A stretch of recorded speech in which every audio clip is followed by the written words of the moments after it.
Hello, welcome to this video. This is my very first video. This is going to be about addictions. Just a quick heads up for you. I'm not an expert on these topics. I'm not researching psychology or addictions all night long. These are my personal experiences.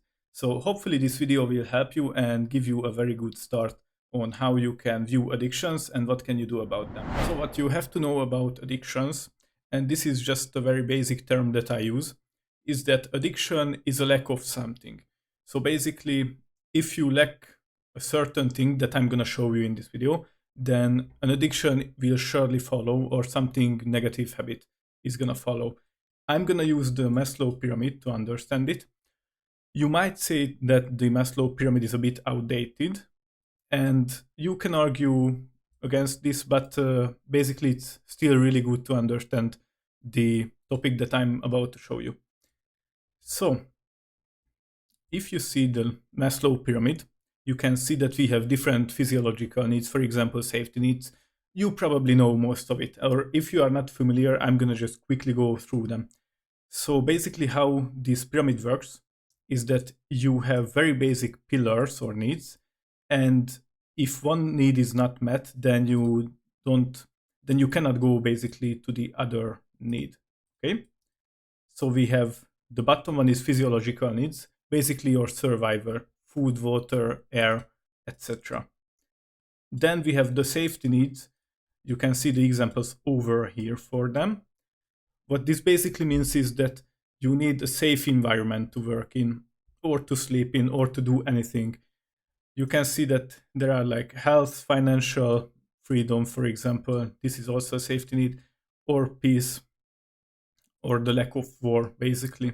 Then we have the love and belonging.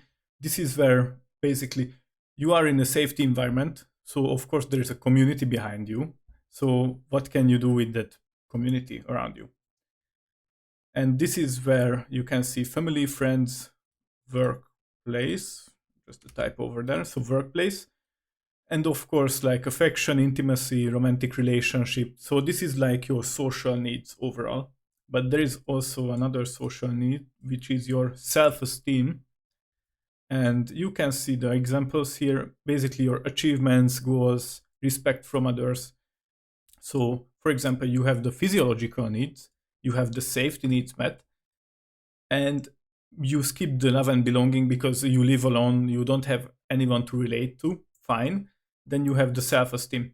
The problem with that is that if you have this lack of love and belonging, as I said, then an addiction is going to surely come, or some negative effect is going to happen. So, for example, if you miss love and belonging, you can have a habit of drinking, or social media addiction, or video game addiction, because you try to fill that void of not being able to relate to others and talk to each other and socialize. Or it can be porn addiction as well. It largely depends on the person.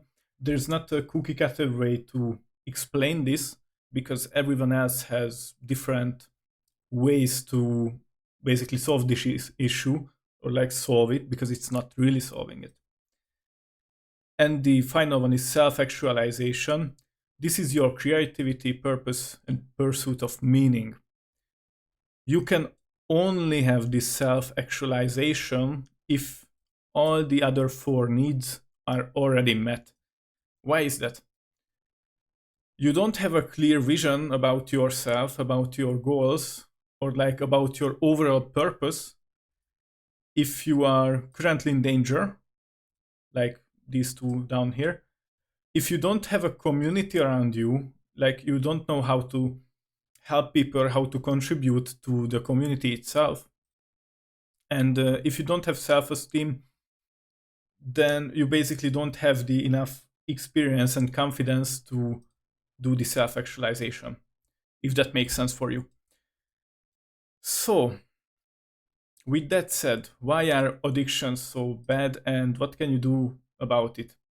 Well, I explained earlier that it's a lack of something. So first you need to identify what you're missing in life, or like what part of your life leaves more to be desired, and then start making steps towards it. Again, this is a cookie cutter way. This is very simplified. And I know that this is like something that, and basically this is something that you can use, but it's much more complicated and you have to use some of your own intuition into this as well. So once you identified, for example, you lack self-esteem, okay, then why is that? And then you start to basically get back into the main root of your problem.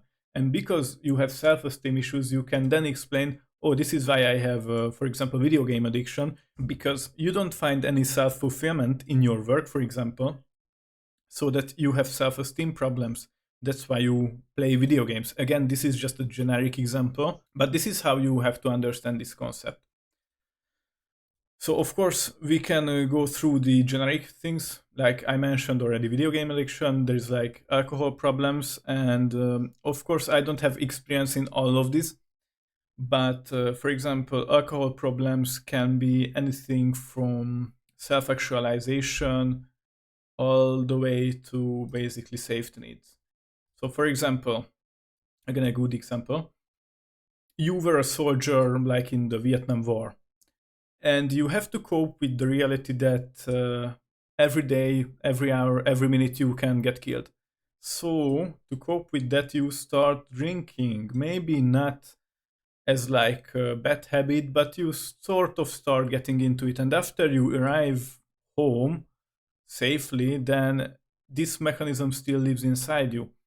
So this is, for example, the need of the safety need.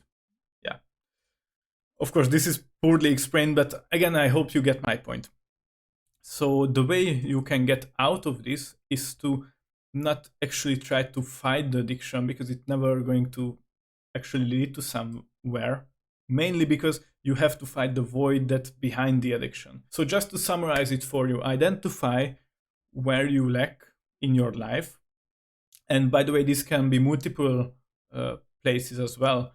So for example, currently you are moving, you lack love and belonging, but you are also have a problem with money. So like you have safety needs that need to be met. So there can be multiple things at once. Identify then which one is the most important for you to work on and try to fill that void somehow. This is how you can get through addictions. Just for a personal experience, I love playing video games, okay? I played League, and I'm gonna just create another video about these topics because these are all really nice topics that you can go into really detailed. But back to the point, when I played, for example, League of Legends, which is, if you don't know, it's a multiplayer game, so it really tied to my self-esteem because I always compared myself to others.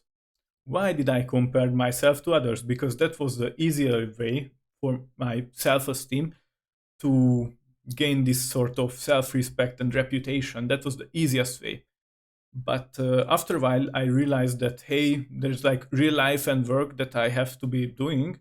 So now it basically that replaced my self-esteem. The work that I do, the education that I currently have is the thing that replaced my self-esteem other than video games. But I'm not saying this to like speak badly about video games. Like they still offer a good way of like relaxing, but still it was really tied to my self-esteem to the point that I was addicted to it. And just to summarize it, an addiction is something that you gave up everything for, or like most of the things for.